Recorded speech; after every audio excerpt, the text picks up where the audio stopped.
comprender la magnitud del problema, lo que significa la sepsis, el shock séptico en pediatría a nivel mundial, conocer las limitaciones. Seguramente todos ustedes conocen lo que es un CIRS, ¿cierto? El CIRS es la herramienta que siempre se ha utilizado hace 20 años atrás para hacer el diagnóstico de sepsis. Bueno, esa herramienta ya está caducando, ya no se recomienda usar. Entonces ahora necesitamos comprender por qué ese CIRS no debe usarse y qué es lo que se va a usar en su lugar. Entonces eso es lo que yo quiero que ustedes van a entender después de esta clase. Entender la fisiopatología, que es lo que vamos a pasar de repente el mayor tiempo de la clase, entendiendo la fisiopatología de la sepsis, que es un poquito larga. Manejo por etapas, se viene el manejo. Las etapas son tiempo dependiente, quiere decir que todo se hace en un tiempo establecido, ¿no? O sea, son minutos y minutos que tiene cada etapa en el manejo de la sepsis. Y tener en cuenta el nuevo consenso, que es un consenso que apareció publicado en el 2016, que es lo que ha cambiado las definiciones de sepsis. Las definiciones ya no son las que nosotros hemos aprendido, son otras ahora. En la práctica, el término sepsis se refiere a una serie de condiciones clínicas, o sea, una serie de síndromes, como llamarlo así, donde existe una respuesta inmune del huésped, pero una respuesta exagerada. O sea, una respuesta inmune exagerada a una infección. Eso es lo que inicia el proceso. Y lo que ha cambiado en lo que se refiere a la definición es que ya está incluida dentro de esa definición que tiene que ver disfunción orgánica. Quiere decir que para que haya sepsis tiene que haber disfunción orgánica, tiene que estar fallando un órgano o sistema. Son 6, hay una escala que se llama la escala de Sousa, donde está indicado una lista de 6 disfunciones orgánicas, empezando por la pulmonar, la cardíaca, la hepática, la hematológica, la neurológica y la renal. Son 6 funciones orgánicas que están establecidas y de qué modo tienen un puntaje para que ustedes sepan, o que todos sepamos, cómo va fallando cuando hay disfunción de alguno de ellos. Entonces, por eso se refiere que para que haya sepsis tiene que haber disfunción de alguno de esos órganos o sistemas. ¿De acuerdo? Si esta respuesta al principio es adaptativa, porque se supone que nuestro sistema inmune no va a querer hacernos daño, ¿no? Lo que quiere es defendernos, ¿no? Lo que quiere es defendernos, pero esa defensa es limitada, porque al final esa respuesta inflamatoria, que generalmente es así, una respuesta inflamatoria excesiva, al final termina por descontrolarse y el sistema inmune no tiene cómo defendernos, al contrario, va a causar daño a nuestros propios tejidos. Eso viene a ser finalmente la sepsis shock séptica. Debido a la gravedad de esta enfermedad, porque lleva mortalidad bastante alta, hasta hace 20 años, más o menos 30 años, digamos, la mortalidad era casi el 50%, quiere decir que de 10 niños que tenían sepsis, 5 se morían, y adultos también, o sea, es altísima, ¿no es cierto? Más que cualquier otra enfermedad, Entonces empezaron a aparecer paneles de expertos que se encargaban de promover las definiciones y el manejo más adecuado para este tipo de enfermedad, ¿no es cierto? Entonces vamos a hacer un poquito de historia. En el 91 se llegó a un consenso de definiciones de infección bacteriana, qué significa sepsis, qué significa shock séptico, y después en el 2001 se volvieron a revisar esas definiciones. Pero una de las definiciones más importantes, podemos decirlo así, que todos nos acordamos, es cuando apareció este nombre, ¿no? El CIRS, que eso fue en el año 92. Imagínense, estamos hablando de hace 40 años, ¿no es cierto? Hace 40 años apareció, no, 30 años, perdón, apareció este término en una conferencia que fue dada por la ACCM. ¿Qué cosa es la ACCM? Es el Colegio Americano de Medicina y Cuidado Clínico. Por si acaso, cuando ustedes vean en la literatura, ACCM significa Colegio Americano de Medicina y Cuidado Clínico. Y también estos son otra sociedad de cuidado clínico, también americana, que son las que se encargaron de lanzar estas definiciones. Y apareció esta definición de SIRS, que ya todos la conocemos, que tenía varios criterios, ¿no es cierto? Taquicardia, taquipnia, cuenta leucocitaria en el hemograma y fiebre o hipotermia, ¿no es cierto? Tenían 4 parámetros para poder hablar de SIRS positivo, ¿cierto? Eso todos lo sabemos. Siguiente. En los últimos años se han logrado muchos avances, sobre todo a partir del año 2000. Si ustedes se ponen a revisar, hay un trabajo que fue publicado por el doctor Emanuel Rivers, un americano, que con su grupo lo que hizo es cambiar totalmente el manejo de la sepsis y lo hizo por metas, por objetivos hemodinámicos. Quiere decir que ya no hacía lo que hacían todos los médicos cuando tenían un niño o un adulto con sepsis. Simplemente le daban antibióticos, ¿no es cierto? Antibióticos a montones, ¿no? 2, 3 antibióticos al mismo tiempo, le daban un poco de suero, le daban oxígeno y punto, y esperaban a ver si vivía o no. Ese era el manejo usual de la sepsis shock séptica. Ahora no, a partir de ese año, este grupo de expertos, llamémoslo así, lo que buscó es objetivos. Entonces, ¿qué objetivos se trazó? Por ejemplo, presión arterial media. Dijo, voy a buscar que mi paciente me logre una presión arterial media más o menos en tal rango, que era de 65 milímetros de mercurio. Ese era su objetivo en presión arterial media, o sea, en PAM, como le llamamos comúnmente, ¿no? Los intensivistas la conocen como PAM. El otro objetivo era lograr una diuresis horaria de por lo menos más de 0,5 mililitros kilo hora. Ese era su otro objetivo. El otro objetivo era lograr una saturación venosa de oxígeno de por lo menos 70%. Tener una hemoglobina de por lo menos 10 gramos por decilitro. ¿Cierto? Y lograr un índice cardíaco de por lo menos 3.5. Estos objetivos que se llaman hemodinámicos, él comprobó en su trabajo que si lo logran, la supervivencia aumenta enormemente. Entonces, ese trabajo es el punto de partida de todo lo que vamos a estar hablando ahora. O sea, a partir de ese momento cambió mucho del pronóstico en sepsis en adultos y en niños. A partir de ese trabajo del doctor Rivers, que ahora vamos a mencionar un poquito también, ¿no? En el 2002, ¿no?, debido a toda esta problemática, apareció una campaña, apareció una estrategia que se le llama Campaña Sobreviviendo a la Sepsis, que seguramente muchos de ustedes ya han leído en varios artículos, ¿no?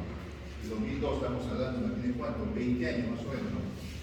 Que todos los años publica protocolos para manejo de sepsis.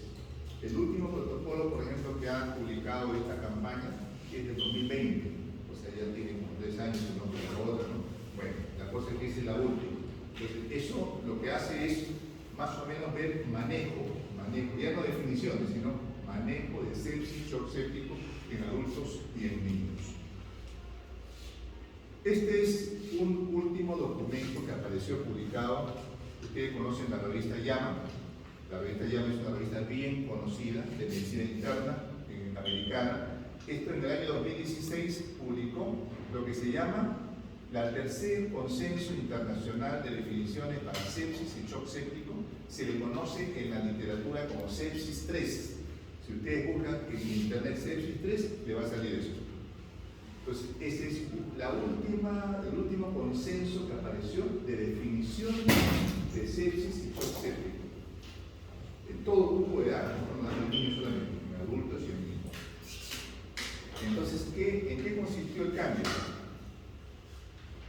El cambio era eso, ¿no? Al principio, la sepsis, ¿qué cosa era?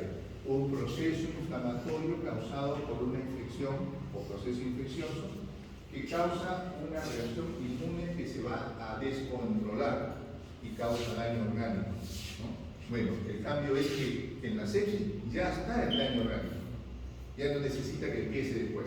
Entonces, ese es el cambio en la definición. Entonces, la sepsis es una disfunción orgánica ya, que pone en riesgo la vida causada por una respuesta del huésped disregulada, o sea, descontrolada a una infección. ¿Y el shock séptico qué cosa es? Es un estadio, como ustedes saben, el shock séptico es un estadio de sepsis, ¿no es cierto? Quizá es el estadio más severo antes de la falla multiorgánica, ¿no? Que es la última, ¿no? Entonces, este sería el shock séptico, que es un subtipo o estadio de sepsis, en lo cual, además de todo lo mencionado, hay un profundo cambio o anormalidad circulatoria, o sea, una disfunción circulatoria, celular y metabólica, que está asociada a un mayor riesgo de mortalidad. O sea, la mortalidad de shock séptico es mucho mayor que la sepsis en general, mucho mayor. Entonces la sepsis se define ahora como lo que está mencionado acá, una disfunción orgánica potencialmente mortal causada por una respuesta del huésped irregulada a la infección. Y este es el score que ahora lo vamos a mencionar, que es el score SOFA. Este score SOFA tiene varios puntajes y para que podamos pensar en sepsis de manera ya comprobada o probada con evidencia, tenemos que alcanzar 2 puntos por lo menos. 2 puntos en este score que ahora lo vamos a ver acá. Ahí está, este es el score.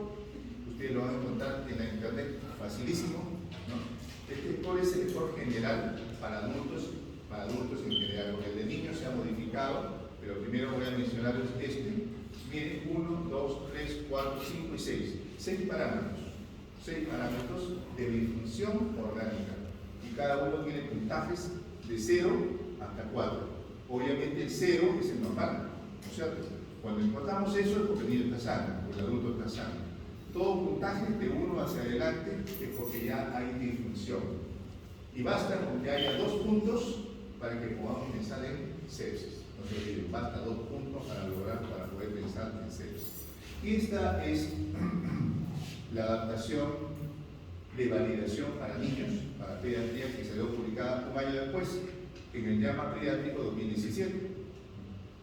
Y acá la única diferencia está en los valores de PAM, o sea, presión arterial media, y los valores de creatinina, que van de acuerdo al grupo etario. Pero lo demás está igual. Los demás están los valores igualitos con el adulto, pero lo que varían son estos 2 parámetros que tienen que ver con la edad. ¿Vale? Entonces ya saben, el score SOFA está reemplazando a la herramienta SIRS tanto para diagnóstico como evolución de un niño, un paciente con un shock séptico. El score SOFA. Ahora pasamos ya a la etiología. La sepsis en el niño puede ser producida por bacterias, hongos, virus y riquezas, pero de lejos lo más frecuente son las bacterias. De lejos, sí. Casi todos los casos de sepsis y shock séptico son causados por bacterias. Y de las bacterias son los gram negativos. Gram negativos son los que tienen la mayor frecuencia como causa de sepsis y shock séptico.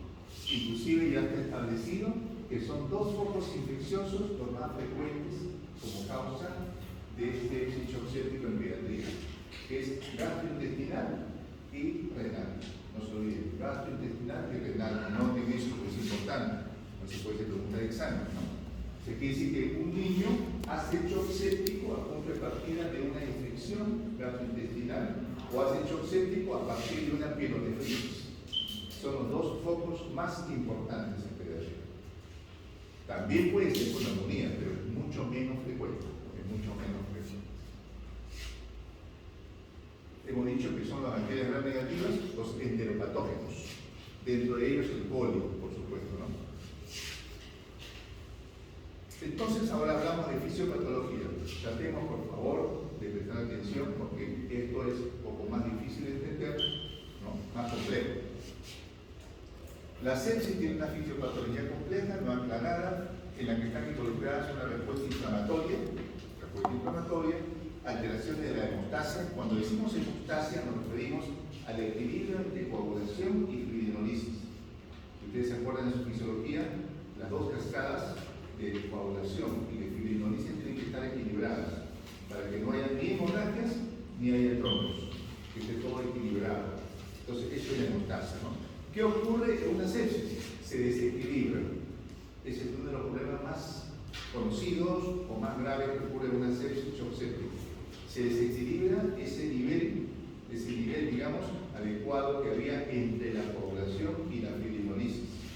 La coagulación trata de formar trombos para que las heridas no sangren, ¿no es cierto? Y la fibrinolisis trata de deslizar los trombos para que la sangre no se quede atorada en la circulación. Entonces, ¿qué ocurre en la sepsis shock séptico? La coagulación predomina. No se olviden, la coagulación predomina y la fibrinolisis se reduce. Eso es lo que ocurre en la sepsis shock séptico y finalmente se van produciendo coágulos o trombos a distintos niveles. Pero no son trombos en arterias o vasos importantes, no estamos hablando de la aorta, en la umeral, no, estamos hablando de la microcirculación, ¿no? En la microcirculación, o sea, en el lecho capilar de los tejidos, por ejemplo, en el lecho capilar renal, en el lecho capilar cardíaco, en el lecho capilar pulmonar, etc. O sea, en capilares, ahí donde se dan los microtrombos. Por eso que el fenómeno principal que ocurre en shock séptico se llama trombosis microvascular. Anoten eso también, trombosis microvascular. Ese es el fenómeno quizá más grave que ocurre en la sepsis shock séptico como causa de falla multiorgánica. Porque ya el concepto tiene que quedar bien claro. El niño que muere de sepsis shock séptico no es que esté invadido todos sus tejidos por bacterias, no, esa es una mentira, un cuento, ¿no? Lo que pasa es que existe una perfusión disminuida. O sea, la infección causa una respuesta inmune, ¿no es cierto?, de nuestro sistema inmune, que hace que la perfusión, o sea, la llegada de sangre, nutrientes y oxígeno a los distintos tejidos disminuya tremendamente. O sea, la perfusión disminuye, fenómenos de isquemia, fenómenos de trombosis, fenómenos de necrosis. Eso es la causa de la falla multiorgánica.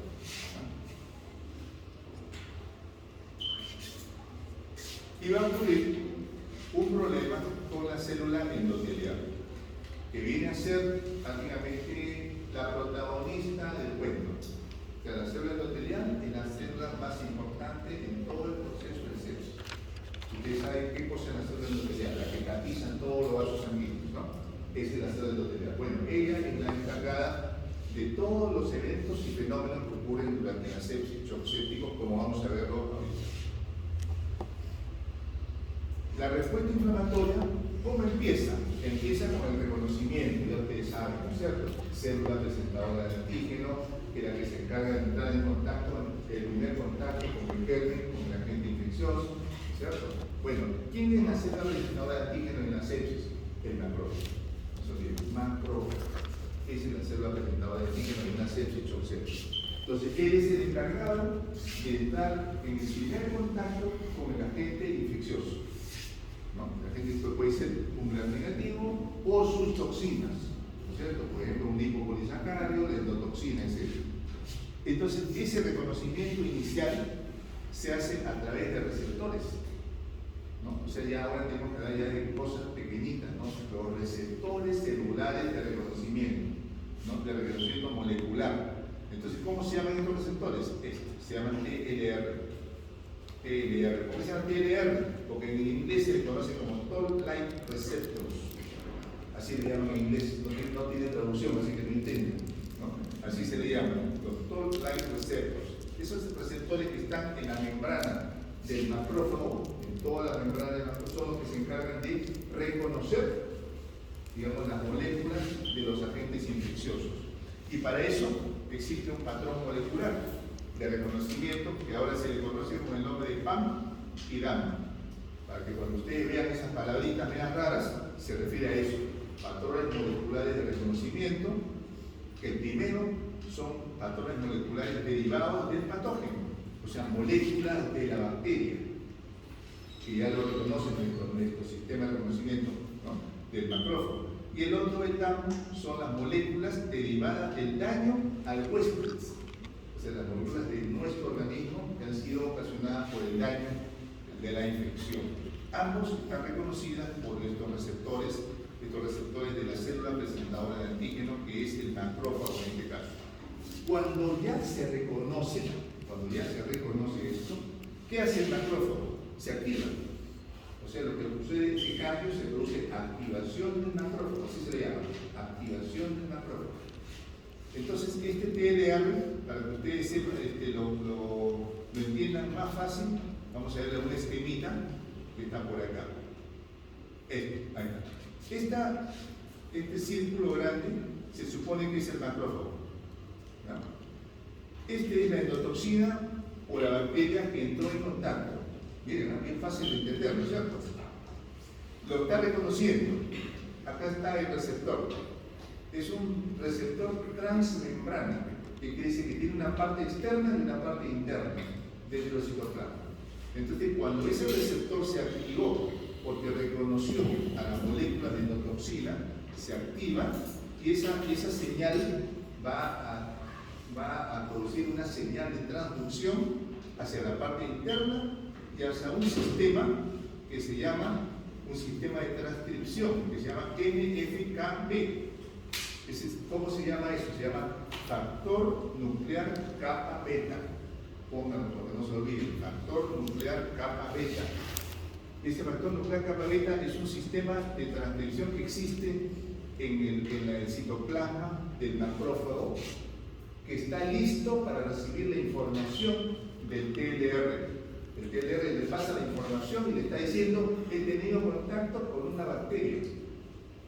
Entonces, este sistema de transcripción lo que hace es, como un mensajero, como un segundo mensajero, lleva la información ¿a dónde?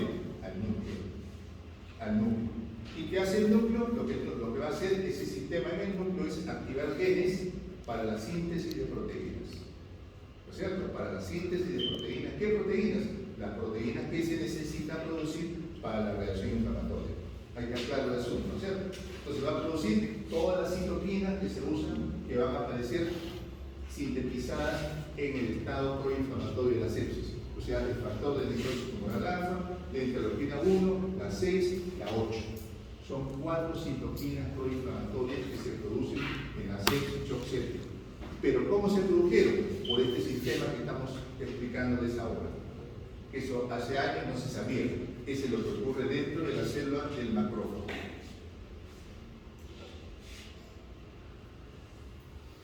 ¿Qué más? A ver, vamos a ir viendo lo más importante. Ya. A su vez, también el macrófago va activando a todos los demás macrófagos y a otras células, a linfocitos, a mastocitos, a plaquetas. Todas las células terminan siendo activadas, los neutrófilos nucleares también, ¿no? El caso, por ejemplo, de los neutrófilos es un caso especial. Su efecto o su participación en la sepsis shock séptico lamentablemente nos causa daño a nosotros mismos. Como ustedes saben, el neutrófilo es una de nuestras células de defensa que están mejor armadas, que tienen más elementos tóxicos, más herramientas, más armas. Entonces, justamente es la que se encarga supuestamente para defendernos contra bacterias, la fagocita y las elimina.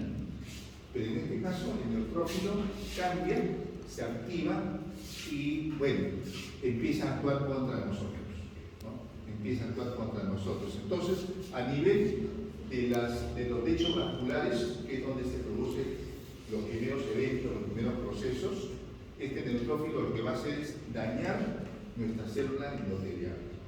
Entonces, entiéndanlo así. Parece mentira, ¿no? Pero así sucede. Nuestros neutrófilos empiezan a dañar nuestras células endoteliales, nuestras células que tapizan los vasos van a empezar a ser dañados por efecto de los radicales libres, sobre todo, que producen los neutrófilos, ¿cierto? Entonces, eso es lo que va sucediendo en la práctica, y cuando eso sucede, empieza el primer paso del shock séptico, que es la activación del factor tisular. Ustedes van a leer también factor tisular. El factor tisular es un elemento que está debajo del endotelio, debajo de la célula endotelial. Ahí está el factor tisular, que es una parte de la cascada de la coagulación. ¿Qué quiere decir? Cuando este factor tisular se activa, se empieza a activar toda la cascada de la coagulación por la vía extrínseca. Entonces, por favor, anoten eso, porque eso es bien importante. Lo que estamos diciéndole hace un ratito, le dije que lo que predomina en la sepsis shock séptica es la coagulación, ¿cierto? Todos se convierten en factores procoagulantes, inclusive las células endoteliales, en lugar de actuar regulando la coagulación, la promueven, empiezan a activar la coagulación.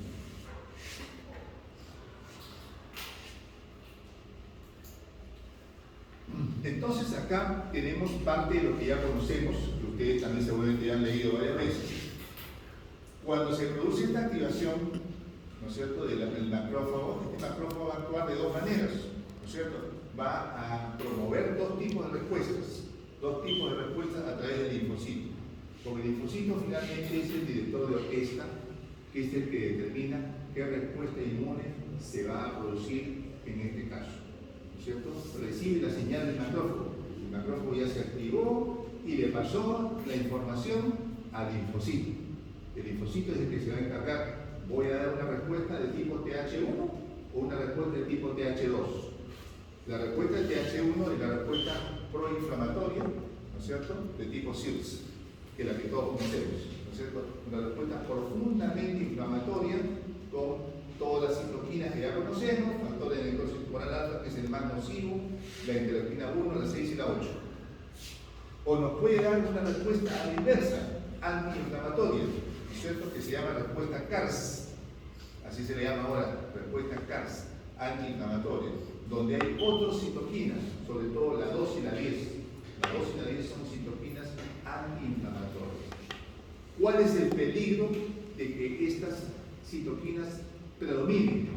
Cuando predominan las citoquinas antiinflamatorias, el paciente queda en anergia, no hay respuesta inmune, se infecta de todo lo que encuentre y el paciente muere más rápidamente. O sea que entre las dos respuestas conviene que sea la primera, la proinflamatoria en todo caso. En este tema no lo vamos a decir porque ya lo hemos explicado. Ya hemos visto entonces que estos toll-like receptors se encargan de hacer el primer contacto con el agente infeccioso. El mismo macrófago empieza a sintetizar las citoquinas, ¿no es cierto?, pero después hace que todas las demás células se activen para que sinteticen más y más citoquinas proinflamatorias, ¿no?, y se produce una especie de tormenta de citoquinas, ¿no? Más o menos eso es lo que ocurre en un paciente con shock séptico. Ahora, todo esto, miren esto, el último párrafo que es bien interesante en relación a lo que hemos mencionado. Todo esto va afectando la coagulación, ¿no es cierto? Todo esto promueve más coagulación. La cascada de la coagulación se va favoreciendo, ¿no?, generando disfunción endotelial. El endotelio empieza a funcionar menos, no actúa como debería actuar, no regula la coagulación, al contrario, la promueve. Va a haber mayor vasodilatación, aumenta la permeabilidad del capilar, o sea, los endotelios empiezan a dejar de escapar proteínas, a dejar de escapar plasma, ¿no es cierto?, y el volumen sanguíneo empieza a caer, ¿no es cierto?, va a haber hipovolemia, todo eso se produce por el escape capilar, edema, y fenómeno de trombosis microvascular. Estamos resumiendo, en primer lugar, todo lo que ocurre en el shock séptico. Este es un resumen, podemos ir explicando paso por paso, ¿no? Pero al final lo que ocurre es la trombosis microvascular, que es la que va a obstruir los lechos vasculares, no va a llegar sangre y va a producir falla multiorgánica, ¿no? Y de eso muere el paciente con sepsis shock séptico, ¿no? Esta es la función normal,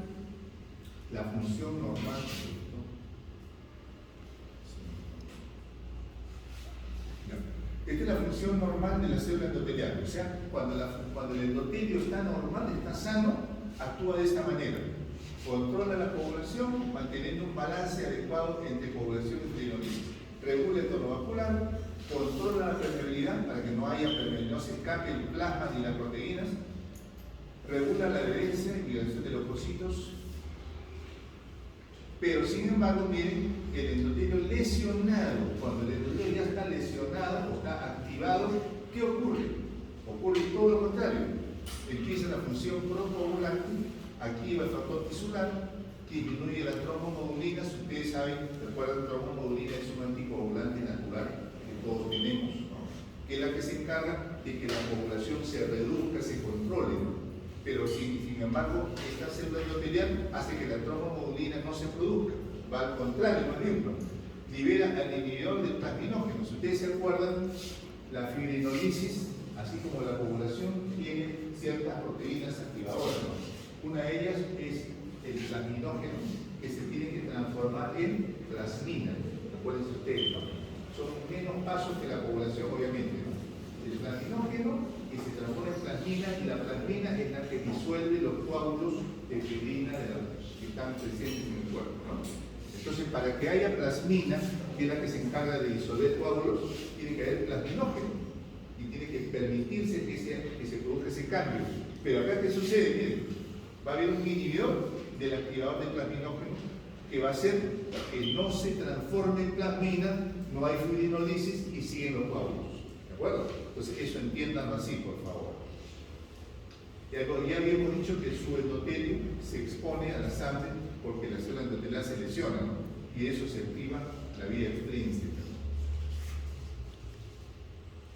Entonces, en conclusión, la sepsis inicia un proceso procoagulante por activación del endotelio e incremento del factor tisular. Perfecto. Hasta ahí creo que estamos entendiendo, ¿no es cierto? Va a haber un efecto procoagulante, o sea, se favorece la coagulación.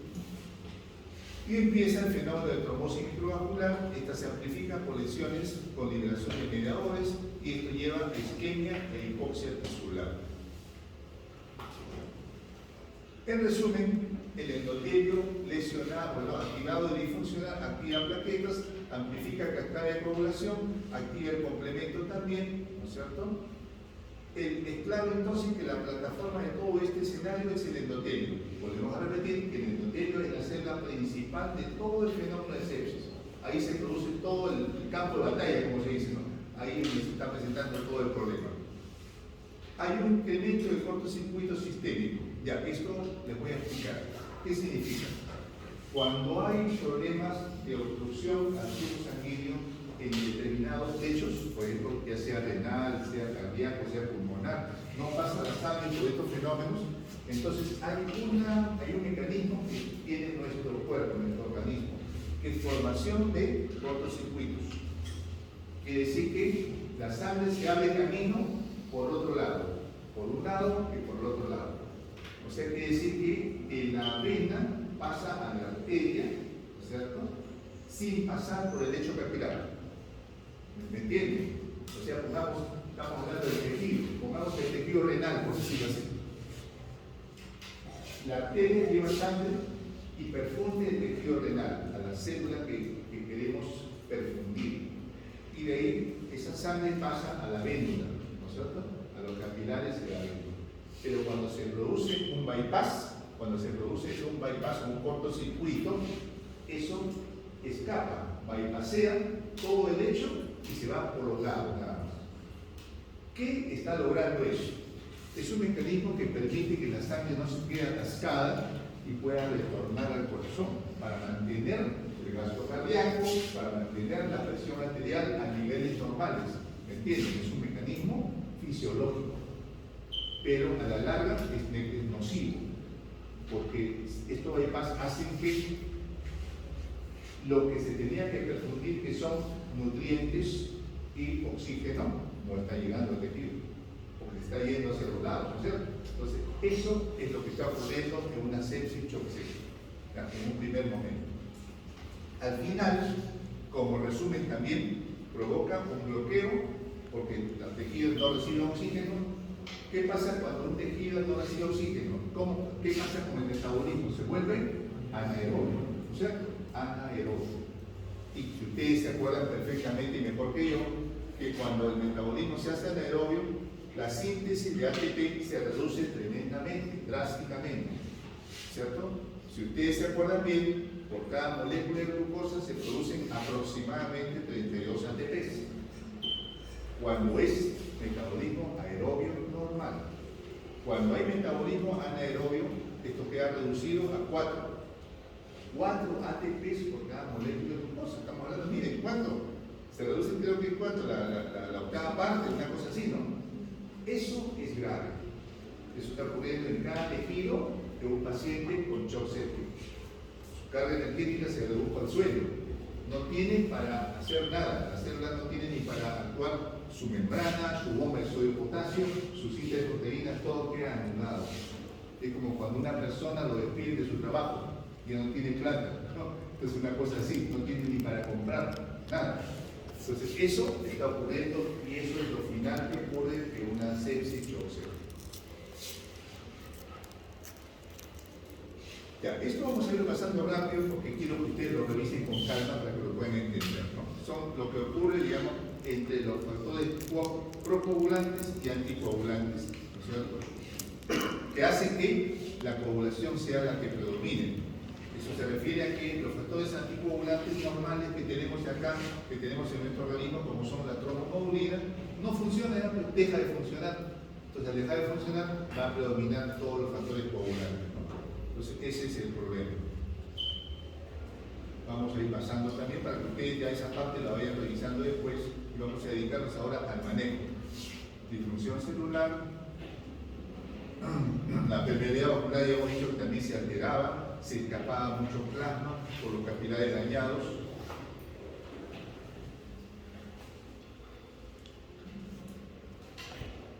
Y finalmente se produce la falla mitocondrial, que es lo que ahora está establecido. Ustedes ven la literatura actual, se habla del término que se llama, ¿dónde ponen acá?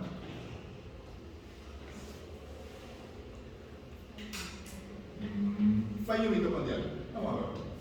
Fallo mitocondrial. Entonces, este fallo mitocondrial significa justamente, ustedes saben perfectamente que el ciclo de Krebs se lleva a cabo dentro de la mitocondria, ¿no es cierto?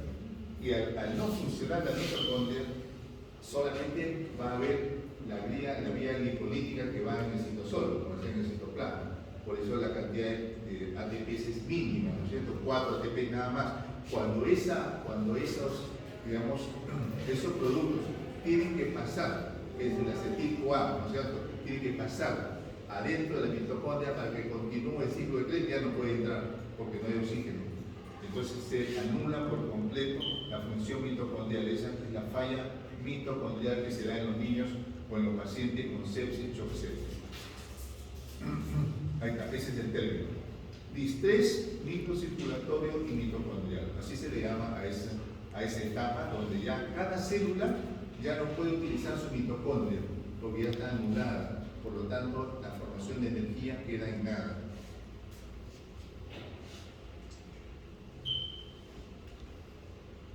Vamos a pasar ahora.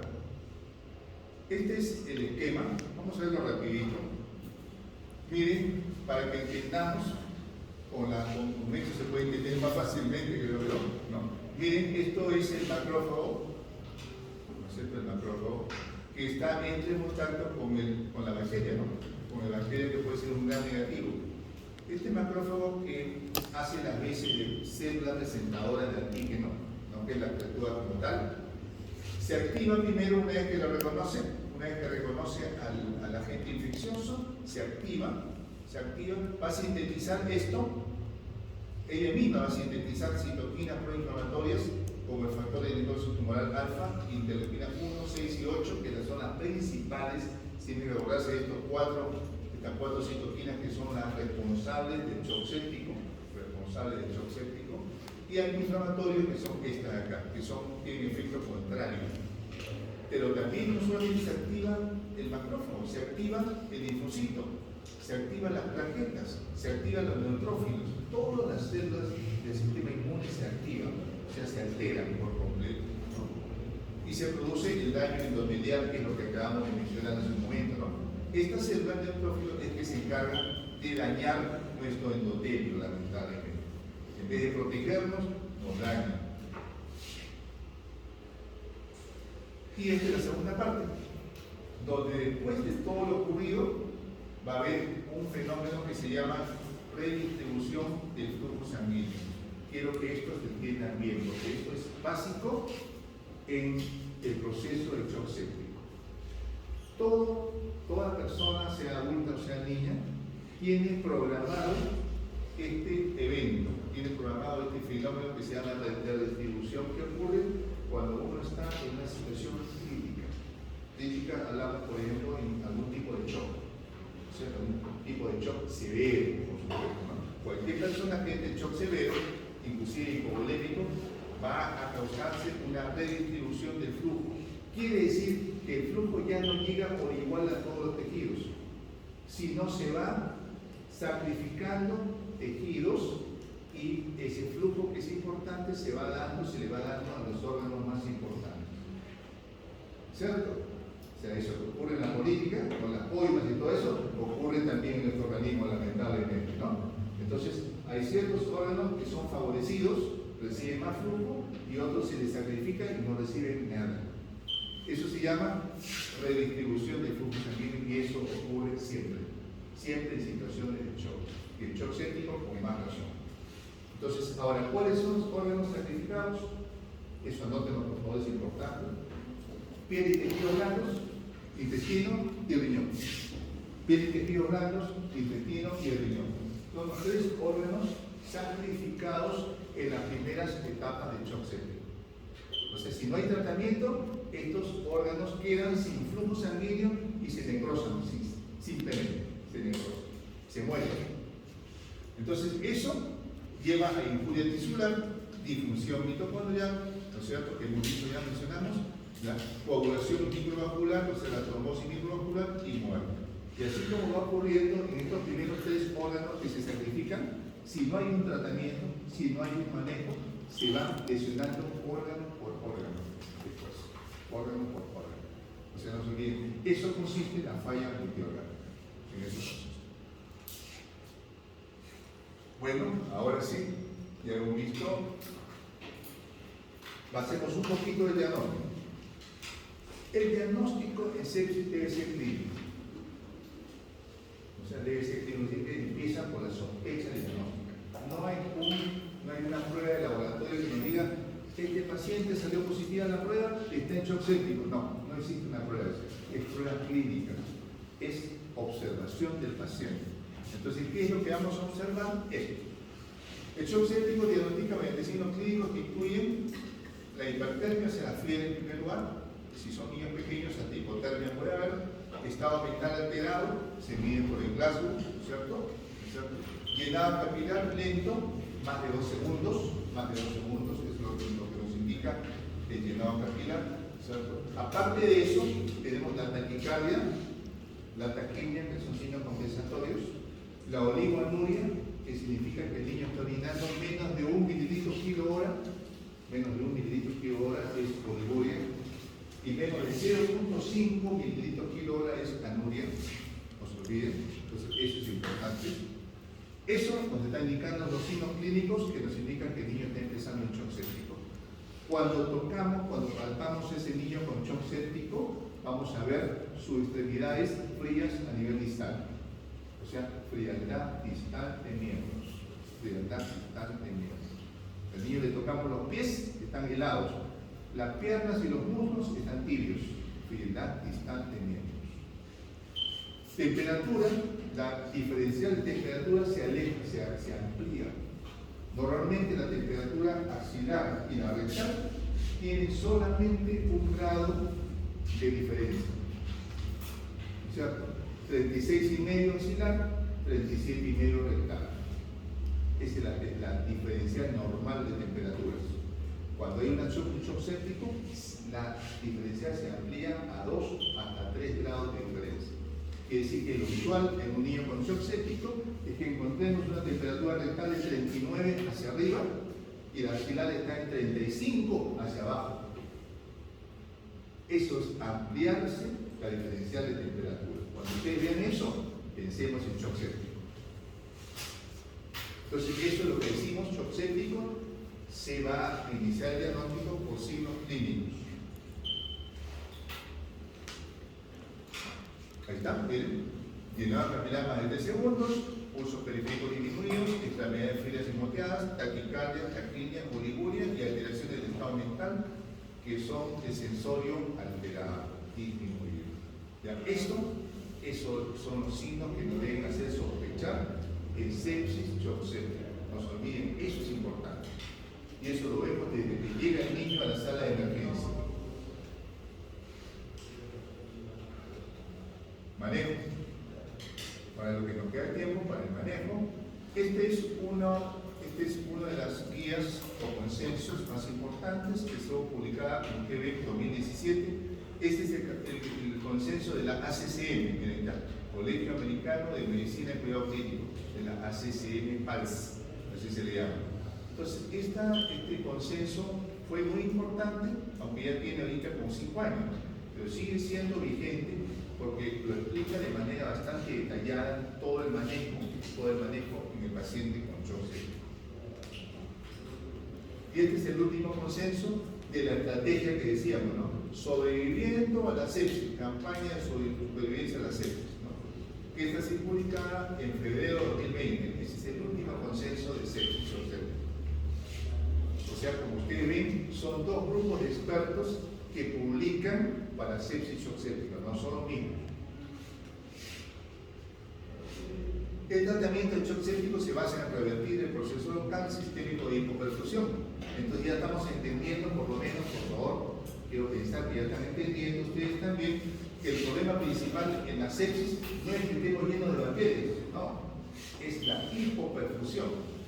Ese es el problema de la sepsis.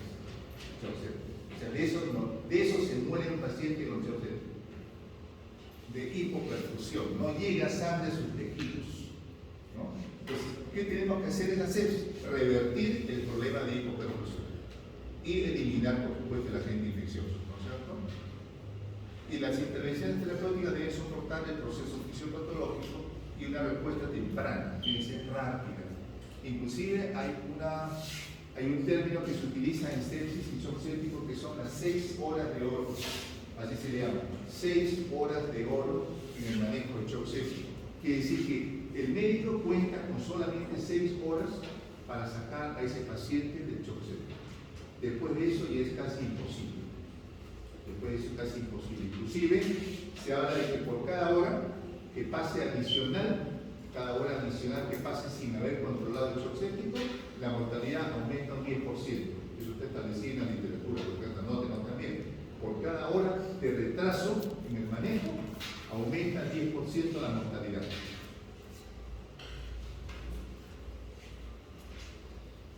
¿Cuáles son las primeras pautas de manejo? Estas.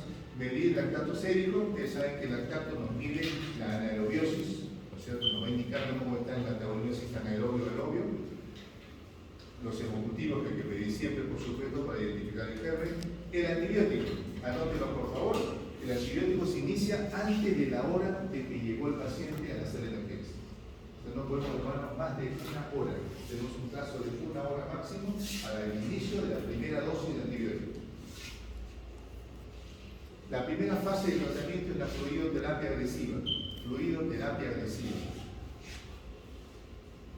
Ahora vamos a ver.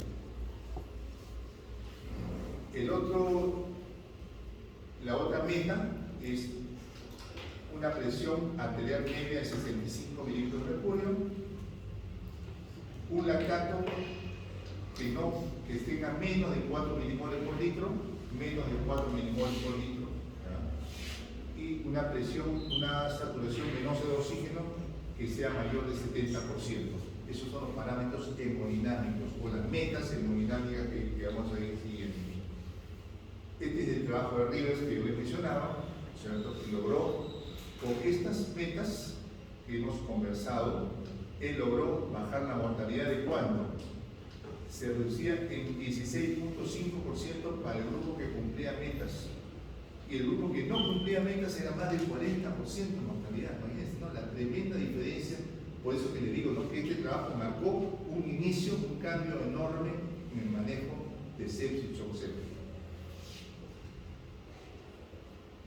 Entonces, estas son las metas que hasta ahora, por supuesto, están vigentes, que es lo que tenemos que lograr. Una PAM, ya saben ustedes, presión arterial media, ¿no es cierto? ¿Cómo se calcula la presión arterial media? Presión sistólica más el doble de la diastólica sobre 3. Esa es presión arterial media. Presión sistólica más el doble de la diastólica sobre 3. Ese es un valor importante que nos mide cómo está la presión arterial, cómo está la función cardíaca. 65 tiene que ser más de 65 mililitros de mercurio, una presión venosa central de 8 a 12 mililitros de mercurio, una saturación venosa de oxígeno por encima del 70%. ¿Qué cosa es saturación venosa para que entendamos? Porque depende de lo confundimos. confundimos un montón. ¿Va? Saturación venosa de oxígeno, como ustedes entenderán, es una prueba que usualmente no se utiliza, porque la saturación que nosotros pedimos en los pacientes clínicos es saturación arterial, ¿no es cierto? ¿No es cierto? Cuando uno pide una gasometría a un paciente, está midiendo gases arteriales, ¿no es cierto? Y ve cómo está el oxígeno, cómo está la saturación de oxígeno en ese gas, en esa sangre arterial. Pero acá no, acá estamos pidiendo sangre venosa. Entonces uno puede pensar, pero ¿por qué pedimos sangre venosa? Pero ¿qué significado tiene? Tiene un significado importante. El significado de la saturación venosa de oxígeno es lo que queda de oxígeno en la sangre residual que llega al corazón, o que regresa al corazón, después que los tejidos extrajeron todo el oxígeno. ¿Me entendieron? O sea, después que la sangre circuló, ¿cierto? La sangre oxigenada circuló y está regresando al corazón, después que los tejidos extrajeron todo lo que necesitan de oxígeno, los tejidos se sabe más o menos que extraen un 25% del oxígeno de la sangre nada más, no extraen más. Entonces ese oxígeno residual que queda es medido antes de llegar al corazón, y eso es la saturación venosa de oxígeno. ¿Qué nos indica? Nos está indicando qué pasó en el camino, ¿no es cierto? Cómo extrajeron la sangre de los tejidos, si extrajeron bien o no. Nos está indicando una información muy valiosa. Y nos está diciendo también qué sangre envió el corazón a la circulación para ser extraída. Entonces nos está dando una información muy valiosa, por eso que se pide esta saturación venosa de oxígeno. Bien, a ver qué más. El nuevo modelo entonces se llama el sistema de paquetería, así le llaman, sistema de paquetería, que incluye 4 partes: paquete de reconocimiento, reanimación, estabilización y rendimiento. Vamos a verlo rápidamente porque esto solamente es leerlo y memorizarlo nada más.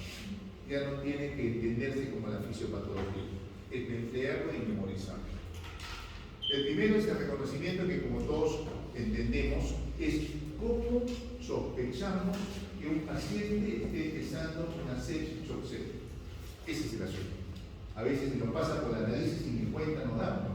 Entonces ese es el paquete de reconocimiento, que es el que vamos a ver ahorita. Paquete de reconocimiento significa que ese niño, cuando lo vemos en la sala de emergencia, tenemos que sospechar. ¿Y cómo sospechamos? Por lo que ya sabemos.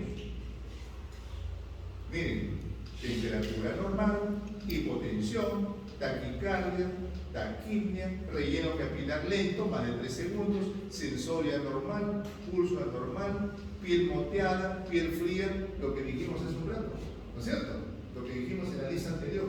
Exacto, los signos clínicos son los que nos van a dar la sospecha de sepsis shock séptico en la cabecera de la cama, en la sala de emergencia. No se necesita que ese niño vaya a la UCI para diagnosticar de sepsis. El médico que lo recibió en emergencia ya inicia la sospecha de sepsis shock séptico, ¿ya? Entonces esta es más o menos la cartilla, ¿no es cierto?, la lista de chequeo, podemos llamarla así, donde vamos a ver esto tiene, esto tiene, esto tiene. Entonces este niño probablemente está en sepsis shock séptico. Entonces la triada fiebre, taquicardia, vasodilatación es común, pero cuando ya hay otras alteraciones como el estado mental, confusión y una serie de cosas más, ya sospechamos en la sepsis. Esos son los datos que lo vemos al llegar el paciente. Este niño tiene una alteración del estado mental. ¿Qué pasa? ¿Por qué no despierta? Lo estoy estimulando, no quiere despertar, ¿no es cierto? Si el llenado capilar lo estoy midiendo, tiene más de 3 segundos. Los pulsos están muy disminuidos, el llenado capilar está lento, hemos dicho, ¿cierto? Y la presión de los pulsos también, y la frialdad distal, y la orina está menos. La mamá nos dice, no orinó hace como 12 horas, doctor, no moja los pañales. Todo eso nos está indicando que este niño está empezando con shock séptico. Entonces, ¿qué empezamos? Un acceso venoso. Señorita enfermera, por favor, una vía venosa o 2 simultáneamente. De inmediato, tiempo, 5 minutos. A la enfermera no le vamos a dar más de 5 minutos para que consiga un acceso venoso. Si pasó más de 5 minutos, llamamos al cirujano para que le ponga una vía intravenosa.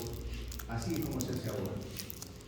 En nuestra época no era así, lamentablemente La enfermera se podía demorar 1 hora, 2 horas, el niño estaba que agonizaba y no le encontraba la vía.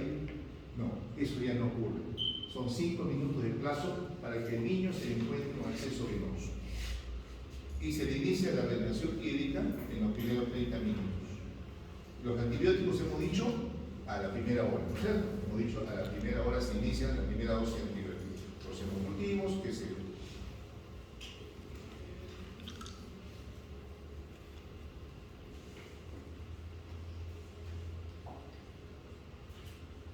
bolo de 20 ml por kilo, solución salina y cotonio.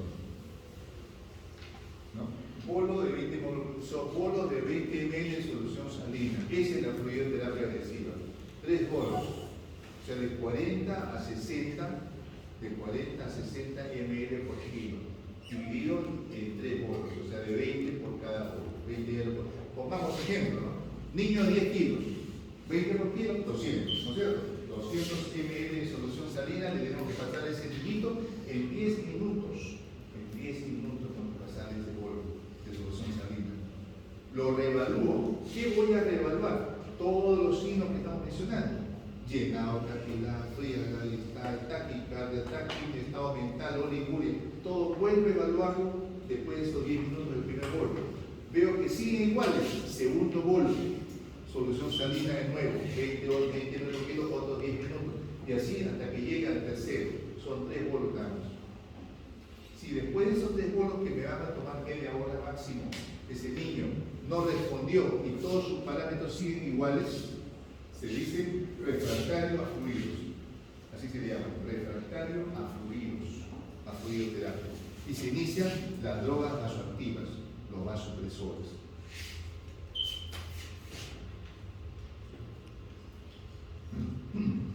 Entonces, esta es la primera hora.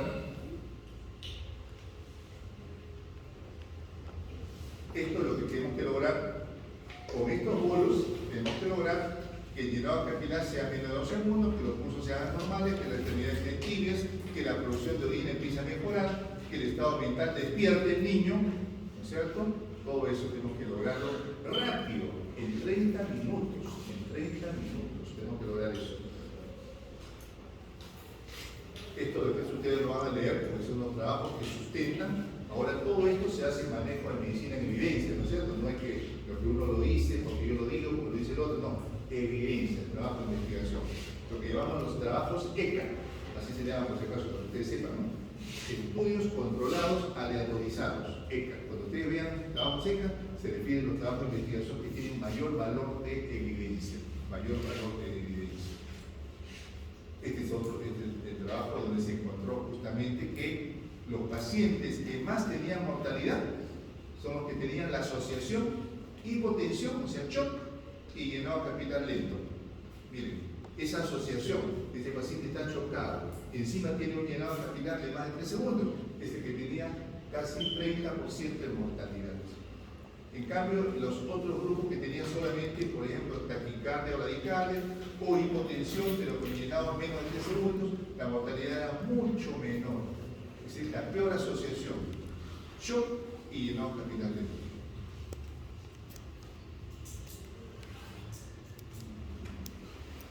Se hace el ABC, ¿no es cierto? Como dice el PAS.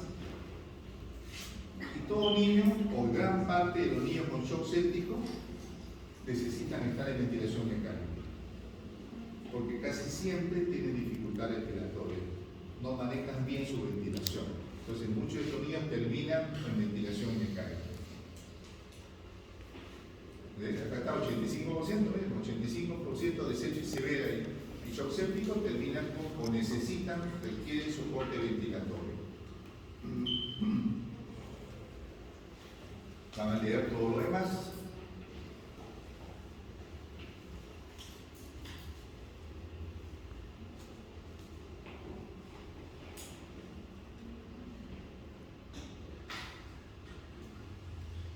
Acá en este trabajo rápidamente se encontró que el grupo, fíjense, el grupo que recibía más de 40 ml por kilo, o sea que recibía sus 3 bolos, por ejemplo, de solución salina, son los que tenían mejor supervivencia en celeste, ¿ya? Y tenían menos mortalidad en rojo, ¿ya? Mayor supervivencia y menos mortalidad. demostraron en ese trabajo de investigación que esa cantidad de bolos de glucosamina era lo mejor.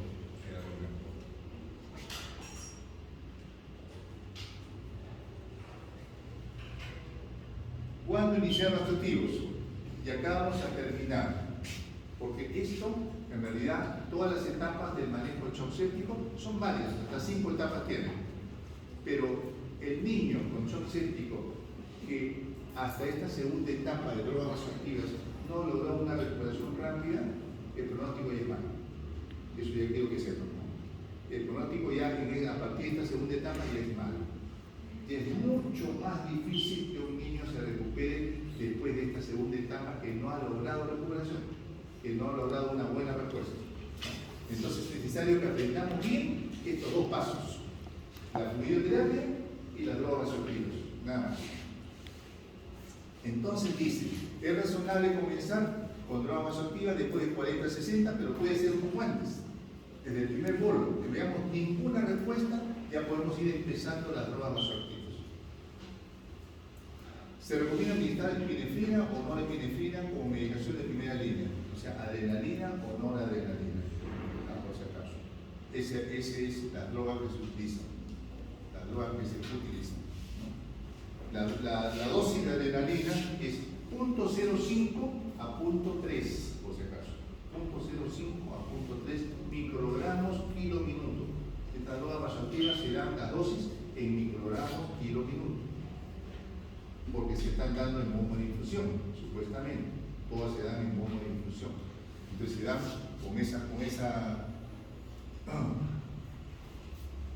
de esa manera, o sea, microgramos kilo minuto. Entonces, primera droga de elección, epinefrina.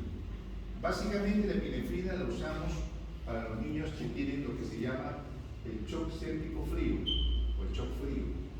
Entonces, para eso tenemos que saber los patrones hemodinámicos, quiere decir cómo se presentan los distintos elementos hemodinámicos en los niños con shock séptico. Hay varios perfiles o patrones hemodinámicos, pero el más frecuente que se ha visto en pediatría es el niño con shock séptico que tiene su gasto cardíaco bajo y su resistencia vascular periférica alta, por si acaso. Entonces ese es el patrón hemodinámico del niño en casi el más del 60% de casos de shock séptico. O sea, gasto cardíaco bajo, dice que el corazón falló y la resistencia vascular se elevó mucho. Ese es el tipo de patrón hemodinámico más frecuente en pediatría. En adultos no es así. En adultos es al revés. La resistencia vascular cae, se vasodilata. El adulto se vasodilata. El niño no, el vaso se vasocontrae. Y lo que falla más es el corazón. Se baja su gasto cardíaco. Entonces, por esa razón, que en ese caso la epinefrina va mejor. La norepinefrina también se puede usar, pero la norepinefrina se usa más cuando el patrón hemodinámico es con vasodilatación. Acuérdense, la norepinefrina se prefiere cuando el patrón hemodinámico es con vasodilatación, o sea, shock caliente o shock hiperdinámico, como se le llamaba antes, ¿no? Pues ahí se prefiere la norepinefrina. Para fuera de estas dos drogas, que es con las que se debe empezar, tenemos a la dopamina, que es la que clásicamente se usaba. Clásicamente se usaba 100 veces. ¿No? Entonces, ¿qué dice la norma? Que si no tenemos epinefrina o norepinefrina, usemos la dopamina, no hay problema, peor de nada. Pero la droga de elección debería ser epinefrina o norepinefrina, ¿no es cierto? Entonces, eso por favor, hasta ahí vamos a llegar en esta clase. Tenemos bastante para leer, por favor, porque es una clase grande, larga, pero necesito que ustedes lean. Entonces, lo que quiero que lean es lo siguiente.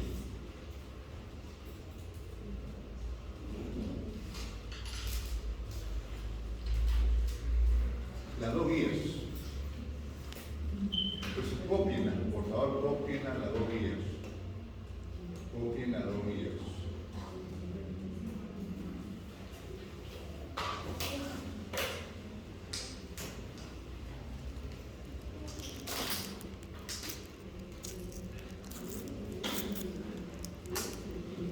Esta, cópienla, por favor, con el foto si quieren. Pues yo les puedo dejar para que lo graben, pero esto quiero que lean, porque ahí está todo. Y de ahí va a salir el examen, por si acaso. De ahí va a salir el examen. Esta, la primera guía, que salió publicada en 2020, febrero de 2020, que se llama Directrices de Campaña Supervivencia a la Sepsis, Shock Séptico, Difusión Orgánica Asociada a Sepsis de Niños. Y la otra, Parámetros de Práctica Clínica del Colegio Americano de Medicina y Cuidado Crítico, junio 2017, ya, estas dos.